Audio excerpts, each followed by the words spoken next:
Bueno, le vamos a dar la bienvenida aquí en Informativo Sarandía al diputado Pablo Audala del Partido Nacional. Pablo, ¿qué tal? Buenos días. Muy buenos días. Bienvenido. Muchas gracias, bienvenido. Un gusto estar acá con ustedes. Uno se imagina que aún no pudo leer los 700 y pico no. Llegaste de artículos quinto. de la ley de presupuesto, ¿no? No, por supuesto que no. Se estudia artículo por artículo, ¿no? Desde luego. Se hace un análisis exhaustivo. Yo, después que termine esta entrevista con ustedes, me voy al Palacio y empezaré la lectura. Y el Partido Nacional tiene previsto mañana una reunión de su agrupación parlamentaria para hacer un primer análisis, después de que los técnicos también nos presenten los debidos informes con relación a las distintas secciones del presupuesto y empezar, por lo tanto, a transmitir la visión y la opinión que respecto de la propuesta presupuestal tenemos. Antes que nada, Pablo, ¿satisfecho con la renuncia del jefe de policía de Río Negro tras los comentarios realizados, la salida, la decisión del Ministerio del Interior? Sí, ¿de acuerdo? Sí, Aldo, porque era lo que nosotros reclamábamos y nosotros lo reclamamos porque creo que era lo que inexorablemente correspondía. El entonces jefe de policía de Río Negro incursionó ingresó en un terreno que le estaba vedado por la circunstancia de que estaba en el pleno ejercicio, desempeño del Estado policial, más allá de que se había retirado de la policía años antes, pero fue convocado nuevamente, reingresó, se lo designó como jefe de policía, reasumió por lo tanto el Estado policial y con ello, las inhibiciones que son inherentes al Estado policial. El artículo 77 de la Constitución en cuanto a que los funcionarios policiales de cualquier categoría no pueden hacer política partidaria. Y él no solo la hizo, sino que además incluso después planteó esto en términos de una confrontación pública con el Partido Nacional.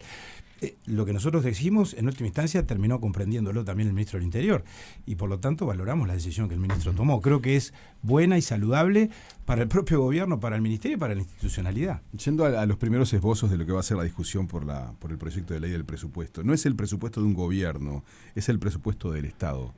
Mencionaba el diputado Audala días atrás en Canal 4 fue. Exacto. A ver, estamos hablando de, uno se imagina, la ley de presupuesto es una bandera que enarbola el gobierno de turno, claro, pero no, es del Estado. ¿Eso qué significa? Tenemos que estar de acuerdo en todo. Eso que yo he dicho y escrito tiene que ver con un dato político que me parece que va a gobernar y a condicionar el proceso político que se dé a partir del día de mañana y en los próximos 45 días de definición de todo esto en la Cámara de Diputados, que es determinante.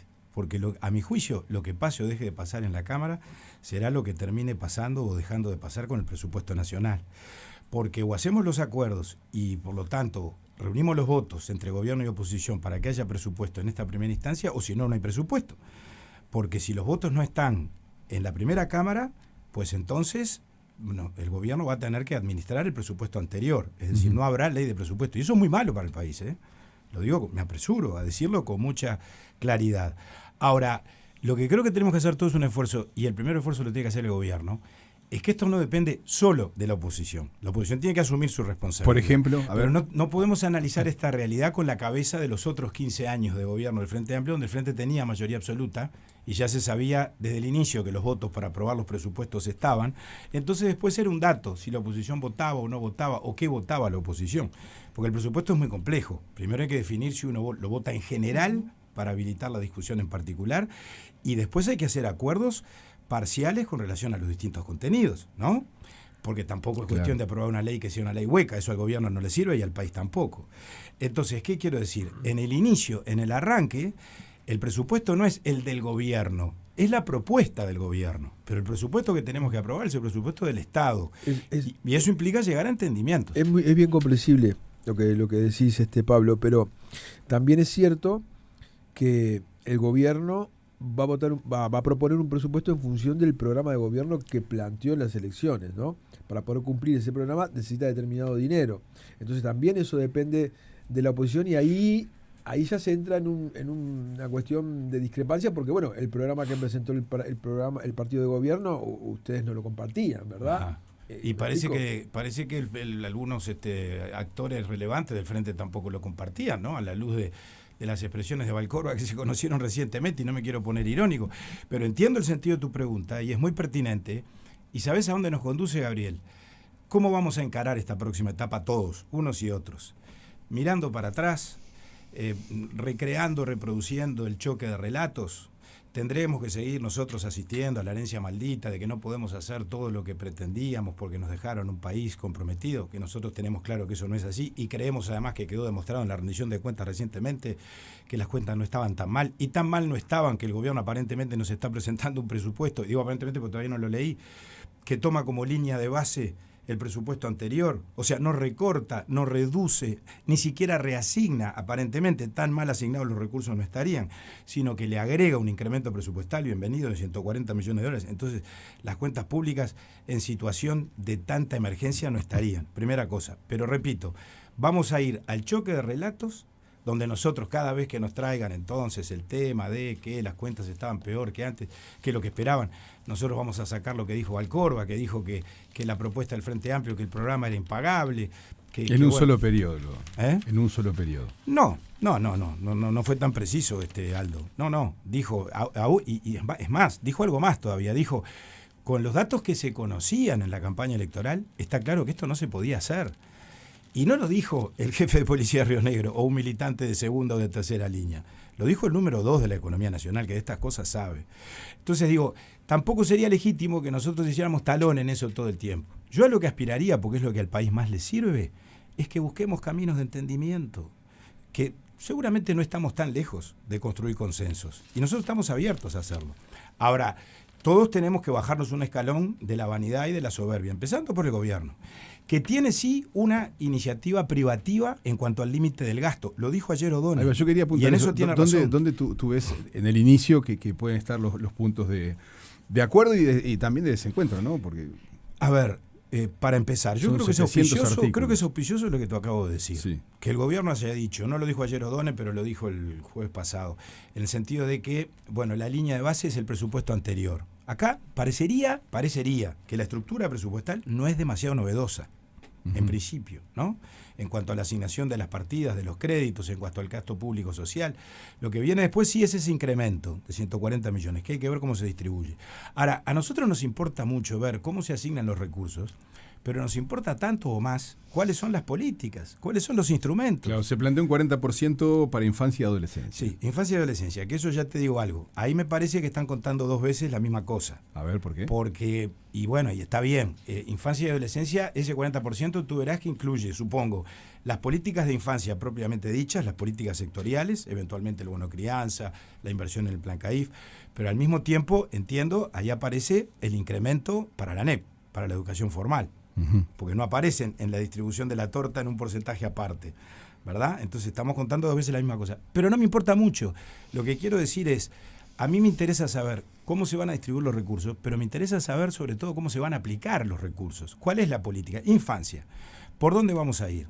Vamos a ir por el lado de la ley Lustenberg, de la que tanto hemos hablado, pero que aparentemente todavía no está reglamentada. Ya está el presupuesto del Parlamento, pero la ley Lustenberg, Cristina Lustenberg, hoy ministra de Salud Pública, el Frente Amplio levantó esa bandera prácticamente como la solución a todos los males de la pobreza infantil en cuanto a la aplicación de los recursos, pero no sabemos si esos mecanismos están prontos para ser aplicados.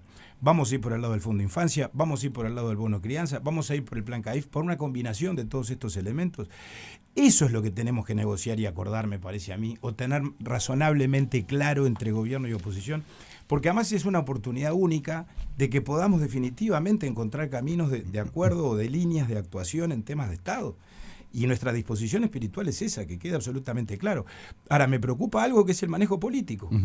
Porque fíjate tú que todos los actores relevantes de este país, menos la oposición, ya conocieron el presupuesto antes que el presupuesto ingresara. Porque la bancada de gobierno, por supuesto, comieron un asado en la torre ejecutiva, en Suárez el otro día, no lo critico. Y está bien que los legisladores del oficialismo tengan información antes que nosotros, uno puede llegar a admitirlo. Pero el PIT-CNT conoció el presupuesto antes que el Partido Nacional, las cámaras empresariales también, y no es una crítica. Ahora, nosotros lo vamos a empezar a leer hoy, y al ministro lo vamos a ver el viernes. Y los días empiezan a transcurrir. Claro, son 45. Vamos a poner el mayor empeño porque somos un partido serio y un partido responsable. Y yo sé que si el país no tiene presupuesto, yo ayer creo que lo dije en algún medio, utilicé la palabra trágico, capaz que exageré un poco, pero sería muy malo. Y muy malo, a ver, no solo en términos de la marcha del Uruguay, muy malo en cuanto a las señales internacionales de un país que tiene un prestigio bien ganado en los mercados, que por eso tiene una calificación de deuda, como el ministro O'Donnell permanentemente lo repite, y que viene del periodo pasado y de los anteriores gobiernos también, pero particularmente del periodo pasado, que mejoramos la nota, que bueno, que dejamos la perspectiva en estable, cuando la recibimos como negativa en el año 2020, ¿no? Bueno, pero eso se construye y se puede perder de un momento al otro con una señal negativa, como por ejemplo que no haya presupuesto. ¿Qué va a pasar con las modificaciones tributarias que plantean dentro del presupuesto también? Y bueno, y ahí con total objetividad, Son 3 Laura, modificaciones. son 3 modificaciones, las 3 tienen características distintas aparentemente, pero yo creo que hay ahí una dosis de apartamiento de lo que por lo pronto el presidente Orsi, como en aquel entonces el candidato Álvaro Delgado se comprometieron a no hacer, creo que claramente lo hay. No es lo mismo el impuesto global, por supuesto, que el impuesto TEMU, como se llama. Pero el impuesto TEMU, notoriamente, lo confesó el ministro O'Donnell, es la oportunidad de generar una dosis de recaudación adicional. ¿Es ahí donde no estarían votos, por ejemplo? Bueno, tenemos que definirlo. No estoy en condiciones, repito, de adelantar la posición del partido, porque nosotros con mucha seriedad dijimos, la agrupación parlamentaria se va a reunir mañana, los diputados y senadores que integramos las 2 comisiones de presupuesto y hacienda, vamos, entre comillas, a liderar el tema, pero con el directorio del partido y con el apoyo técnico de todos, para que lo que hagamos en la Cámara, lo que atemos en la Cámara, no lo desatemos en el Senado. Y ese es un tema que hay que tener mucho cuidado también, porque tenemos algunos antecedentes negativos, la ley de frontera, por ejemplo. El Frente tiene que saber que los acuerdos que hagamos en diputados, después hay que sostenerlos en el Senado, porque ahí tienen mayoría. Ahí sí. Y si ahí nos cambian la ley, entonces la cosa se nos tranca de vuelta.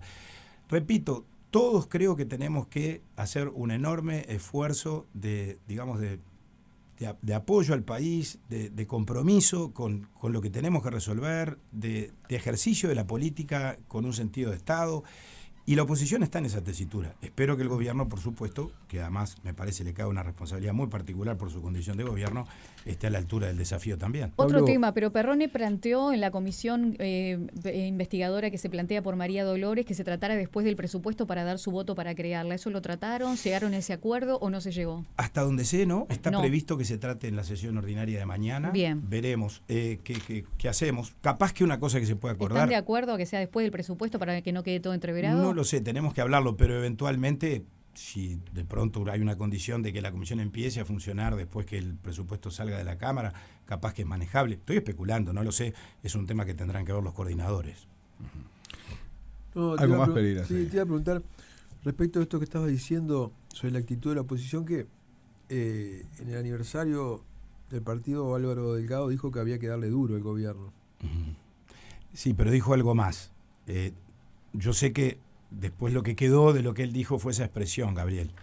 Pero como se dice comúnmente, creo que lo descontextualizaron. ¿Por qué razón? Porque dijo, hay que trancar fuerte en aquellos casos donde el gobierno insinúe o avance en cuanto a, vulnerar los derechos de los ciudadanos. O sea, lo asoció con situaciones vinculadas, repito, con el incumplimiento de la ley, con la falta de las garantías. Es decir, no lo dijo como un criterio, como la tónica con la cual nosotros vayamos a ejercer la oposición, porque por otra parte no es la tónica con la que la estamos ejerciendo. Yo los invito a hacer un rápido análisis de estos 6 meses, cuál fue la actitud de la oposición en las leyes importantes. Ley de la caja de profesionales.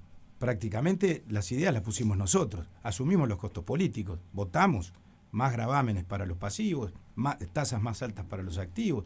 Bueno, ahora estamos reclamando que se instale la comisión de expertos, que también negociamos y acordamos para ver si iniciamos un proceso de desgravación. La rendición de cuentas la votamos. Hubiera sido muy malo que el país no tuviera rendición de cuentas. La ley de frontera. Me muevo un poquito y saco el foco de la oposición. A mí, yo siento que hasta ahora me han mentido todos, el sistema político, porque llegaron al fin de la campaña prácticamente que a los besos, diciendo que iban a hacer consensos, que la nueva realidad política requería consensos, requería cuadros nacionales, en base a temas muy bien destacados como, por primera vez te diría, como primera infancia. Y alguna gente me dice, no, pero el presupuesto. El gobierno no se limita de gobernar mientras no tenga el presupuesto nuevo. Hay elementos para hacer.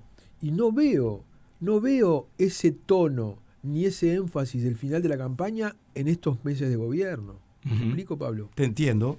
Y yo lo atribuyo, y no es por sacarme la responsabilidad de arriba, igual sigo reivindicando al sistema político uruguayo y a la política en el Uruguay, y además tengo una enorme fe de que esto se encarrile, y de que más allá, por supuesto, de las subidas de tono, que muchas veces descolocan a los que observan la realidad como ustedes o a la ciudadanía en general, viste que las cosas terminan sucediendo en el Uruguay, ¿no? Algo de eso decía el propio ministro Done ayer cuando presentó el proyecto de presupuesto. Que destaco siempre el buen tono del ministro Done, con el cual tenemos un intercambio muy saludable. Ahora, con relación a los temas de primera infancia, también es verdad, y no es por sacarme el sayo, por supuesto que se podían hacer cosas en estos 6 meses que ya transcurrieron. Y nosotros veníamos demandando lo que yo dije antes. ¿Por dónde va a ir la atención a la primera infancia? No lo sabemos. Ahora, es el gobierno que tiene que definirlo. ¿Qué va a pasar con el Fondo Infancia? Que en algún momento el secretario de la Presidencia dijo vamos a dotarlo de recursos para atender a través de asistencias directas a los hogares más necesitados o a los niños que están por debajo de la línea de pobreza. No se concretó. ¿Qué pasó con la ley Lustenberg? Ayer abro el diario y veo que Cristina Lustenberg le contesta o critica una propuesta de Blanca Rodríguez, ¿no? Entonces digo, ¿dónde hay que buscar la responsabilidad? Yo asumo la mía. Oye, que el gobierno tiene que mover. Y bueno, o por lo menos decirnos, la idea es esta. Claro. Eso es lo que espero encontrar en el articulado del presupuesto ahora. Seguimos conversando en algunas semanas entonces. Pero con mucho gusto. Ha sido un gusto, diputado Pablo Abdala. Un abrazo. Hasta luego. Gracias.